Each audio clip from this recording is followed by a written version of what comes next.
पश्चात तुषित सुखानंद युक्त तीन्द्रमय व्यतीत यत्र न चया स्थिर सलिलते तत्व यत्र लाभते चापरा लाभ मनते नाधिका तत तस्मिन् तत न दुखान गुरु अने विचलिते तदा व्याते योगा संगीतमा। सिद्धि की अवस्था में जिसे समाधि कहते हैं, मनुष्य का मन योग अभ्यास के द्वारा भौतिक मानसिक क्रियाओं से पूर्णतः संयमित हो जाता है। इस सिद्धि की विशेषताएं यह है कि मनुष्य शुद्ध मन से अपने को देख सकता है और अपने आप में आनंद उठा सकता है। उसे आनंदमयी स्थिति में वह दिव्य इंद्रियों द्वारा असीम दिव्य सुख में स्थित रहता है। जिस प्रकार स्थापित मनुष्य कभी सत्य से उपहित नहीं होता और इस सुख की प्राप्ति हो जाने पर वह इससे बड़ा कोई दूसरा लाभ नहीं मानता, ऐसी स्थिति को पाकर मनुष्य बड़ी से बड़ी कठिनाइयों में भी विचलित नहीं होता। यह निरसंदेह भौतिक सत्संग से उत्पन्न होने के कारण होने वाले समस्त दुखों से वास्तविक मुक्ति है। तात्पर्य, योगाभ्यास से मनुष्य भौतिक धारणाओं में कर्मश विरक्त हो जाता है। यह योग का प्रमुख लक्षण है। इसके बाद वह समाधि में स्थित हो जाता है, जिसका अर्थ यह होता है कि दिव्य मन तथा बुद्धि के द्वारा योगी अपने आप को परमात्मा को समझने का भ्रम न करके परमात्मा की अनुभूति करता है। योग अभ्यास बहुत कुछ पतंजलि की उपपद्धति पर आधारित है। कुछ अप्रामाणिक भास्कर जीवात्माओं तथा परमात्मा में अभेद स्थापित करने का प्रयास करते हैं और अद्वैतवादी ऐसे ही मुक्ति मानते हैं, किंतु वे पतंजलि कोई वेद योग पद्धति के वास्तविक प्रयोजन को नहीं जानते। पतंजलि पद्धति में दिव्य आनंद को स्वीकार किया गया है, किंतु अद्वैतवादी इस दिव्य आनंद को स्वीकार नहीं करते, क्योंकि उन्हें भ्रम है कि इससे कहीं उनके अद्वैतवाद में बाधा न उपस्थित हो जाए। अद्वैतवादी ज्ञान तथा ज्ञात के द्वैत को नहीं मानते, किंतु इस श्लोक में दिव्य इंद्रियों द्वारा अनुभूति दिव्य आनंद को स्वीकार किया गया है। इसकी पुष्टि योग पद्धति के विख्याताओं पतंजलि मुनि ने भी की है। योग सूत्र में महर्षि कहते हैं, पुरुषा शून्यगामा गुणाना प्रतिशत केवल स्वरूप प्रतिष्ठा वाच चित स्वीकृतया यह चित शक्ति या अंतर्ज्ञा शक्ति दिव्य है। पुरुषार्थ का तात्पर्य धर्म है, अर्थ है काम तथा अनंत पर में परम ब्रह्मा से तद्भय का या मोक्ष है। अद्वैतवादी परम ब्रह्मा से इस तद्भय को केवलम कहते हैं, किंतु पतंजलि के अनुसार केवलम वह अंतर्ज्ञा या दिव्य शक्ति है जिससे जीवात्मा अपनी स्वाभाविक स्थिति से अवगत होता है। भगवान चैतन्य के शब्द में यह अवस्था चेतना पुनर्जन्म अर्थात मन रूपी मलिन दर्पण का मार्जन शुद्धि है। यह मार्जन वास्तव में मुक्ति या दर्पणीय निरूपणीय प्रारंभिक निवारण सिद्धांत भी इस नियम के समान है।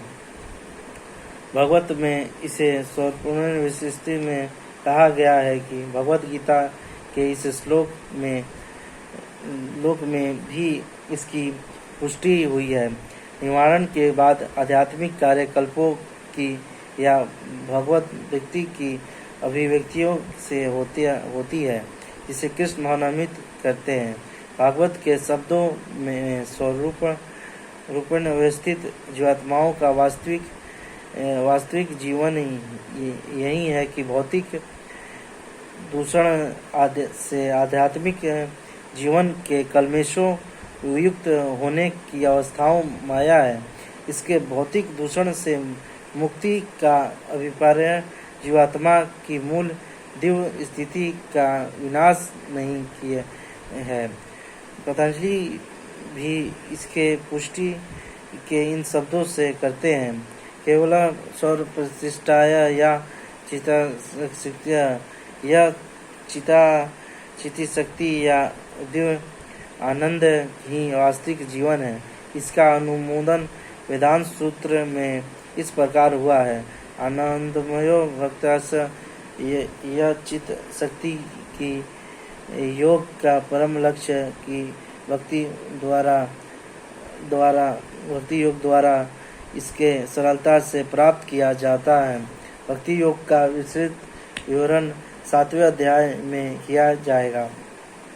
इस अध्याय में वर्णित योग पद्धति के अनुसार समाधियों 2 प्रकार की होती हैं, संप्रज्ञाता तथा असंप्रज्ञाता समाधि। जब मनुष्य विभिन्न दर्शनीय शोधों के द्वारा दिव्य स्थिति को प्राप्त होता है तो यह कहा जाता है कि उसे समप्रज्ञाता समाधि प्राप्त हुई है। असंप्रज्ञाता समाधि में संसारी आनंद से कोई संबंध नहीं रहता, क्योंकि इसमें मनुष्य इंद्रियों से प्राप्त होने वाले सभी प्रकार के सुखों से परे हो जाते हैं। एक बार इस दिव्य स्थिति को प्राप्त कर लेने पर योगी कभी उससे डिगता नहीं। जब तक योगी इस स्थिति को प्राप्त नहीं कर लेता तब तक वह असफलता रहता है। आजकल के तथाकथित योग अभ्यास से विभिन्न इंद्र सुख में सम्मिलित हैं, जो योग के स्वतः विपरीत है। योगी होकर यदि कोई मैथुन तथा कर्तव्य सेवन का अनुरुक्त होता है तो वह यह उपासनजनक है। यहाँ तक कि जो योगी की सिद्धियों के प्रति आकर्षित रहते हैं वे भी योग में आरूढ़ नहीं किया जा सकते हैं। यदि योग की अनुषंगिक वस्तुओं के प्रति आकर्षित हैं तो उन्हें सिद्ध अवस्थाओं के प्राप्त हुआ नहीं कहा जा सकता है। जैसा कि इस श्लोक में कहा गया है, जो व्यक्ति आसनों के प्रकार प्रदर्शन या सिद्धियों के चक्कर में रहते हैं उन्हें यह समझ लेना चाहिए कि इस प्रकार से योग का मुख्य उद्देश्य ही समाप्त हो जाता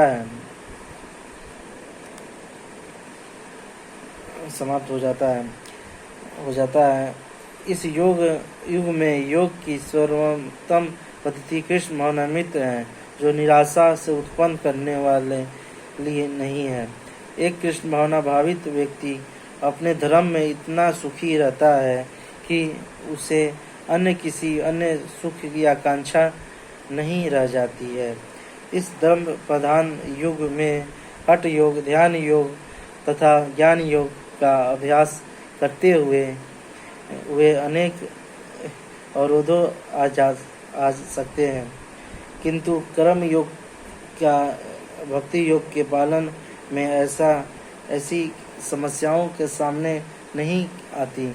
जब तक यह शरीर रहता है तब तक शरीर की आवश्यकताओं, आहार, निद्रा, भय तथा मैथुन को पूरा करना होता है, किंतु जो व्यक्ति शुद्ध भक्ति योग में अथवा कृष्ण भावनामृत में स्थित होता है, वह शरीर की आवश्यकताओं की पूर्ति करते समय इंद्रियों को उत्तेजित नहीं करता, प्रत्युत वह घाटे के सौदे का सर्वोत्तम उपयोग करके जीवन की न्यूनतम आवश्यकताओं को स्वीकार करता है और कृष्ण भावनामृत में दिव्य सुख भोगता है। वह दुर्घटनाओं, रोगों, अभावों और यहाँ तक कि अपने प्रियजनों की मृत्यु जैसी आपातकालीन घटनाओं के प्रति भी निरपेक्ष रहता है, किंतु कृष्ण भावनामृत या भक्ति योग संबंधित अपने कर्मों को पूरा करने में वे सदैव सचेष्टा रहता है। दुर्घटनाओं उसे कर्तव्य पथ से विचलित नहीं कर पाती, जैसा कि भगवत गीता में कहा गया है, अपगन्यत्र स भारत। वह इन प्रसंगियों घटनाओं को सहता है, क्योंकि वह यह भली भांति जानता है कि यह घटनाएं ऐसे ही आती जाती रहती हैं और इनसे उनके कर्तव्य पर कोई प्रभाव नहीं पड़ता। इस प्रकार वह योग अभ्यास में परम सिद्धि प्राप्त करता है।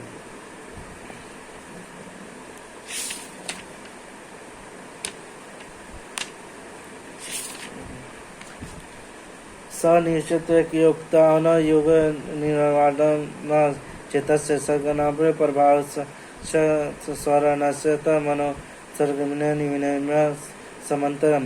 मनुष्य को चाहिए कि संकल्प तथा श्रद्धा के साथ योग अभ्यास में लगे और पथ से विचलित ना हो। उसे चाहिए कि मनोधर्म से उत्पन्न समस्त इच्छाओं को निरपराध रूप से त्याग दे और इस प्रकार के मन के द्वारा सभी और से इंद्रियों को वश में करें। तात्पर्य, योग अभ्यास करने वाले को दृढ़ संकल्प होना चाहिए और उसे चाहिए कि बिना विचलित हुए धैर्यपूर्वक अभ्यास करें। अंत में उसकी सफलता निश्चित है। उसे यह सोचकर बड़े ही धैर्य से इस मार्ग का अनुसरण करना चाहिए और यदि सफलता मिलने के विलंब हो रहा है तो निरुत्साहित नहीं होना चाहिए।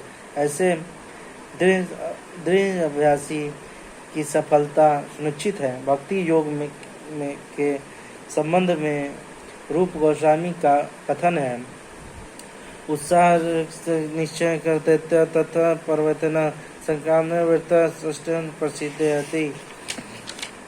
मनुष्य पूर्ण हार्दिक उत्साह, धैर्य तथा संकल्प के साथ भक्ति योग का पूर्ण रूप पालन भक्त के साथ रहकर निर्धारित कर्मों के कारण करने तथा सत्कार्यों में पूर्णता में लगे रहने से कर सकता है।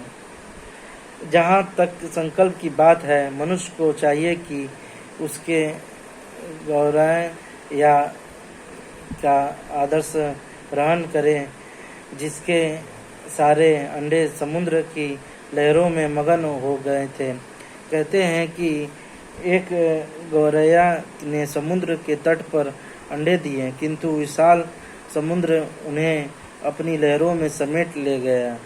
इस प्रकार गौरैया अत्यंत चुनमुन हुई और समुद्र से अंडे लौटा देने के लिए, किंतु समुद्र ने उसकी प्रार्थना पर कोई ध्यान नहीं दिया। अंत में उसके समुद्र को सुखा डालने के लिए ठान ली। वह अपनी नन्ही सी चोंच से समुद्र का पानी निकालने में लगी। सभी उसके इसे असंभव संकल्पों का उपहास करने लगे। इस कार्य को सर्वत्र चर्चा में चलने लगी।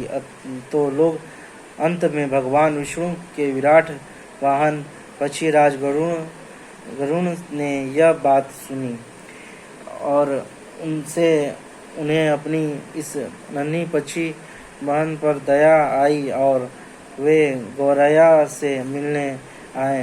गरुण उस नन्ही गौरैया के निश्चित से बहुत प्रसन्न हुए और उन्हें उसकी सहायता करने का वचन दिया और गरुड़ ने तुरंत समुद्र से कहा कि वह उसके अंडे लौटा दे, तो नहीं तो वह उसे स्वयं आगे आना पड़ेगा। इससे समुद्र भयभीत हुआ और उसने अंडे लौटा दिए।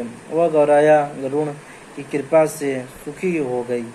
इस प्रकार योग विशेषताओं कृष्ण भावनामृत में